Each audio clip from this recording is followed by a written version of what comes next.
காதலிலும் கவிதை வரும், காதல் தோல்வியிலும் கவிதை வரும், கனவில் கூட கவிதை வரும் சில நேரங்களில். கவிதை என் வாழ்வு, கவிதை என் ஆயுதம், கவிதை என் கேடயம். இந்த கவிதையின் முதல் பாதியை மட்டும் படித்துவிட்டு கவிதை எழுத போய்விடாதீர்கள். இரண்டாம் பாதியில் இருக்கிறது இன்னல்களும் இனிய சொல்லும். இனி அந்த இரண்டாம் பாதி.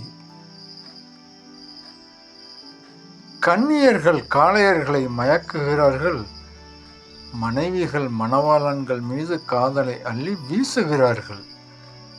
அந்த நிலவு பெண் கூட தன் சூரிய காதலனை வீட்டுக்குள் வைத்து பூட்டிவிட்டாள்.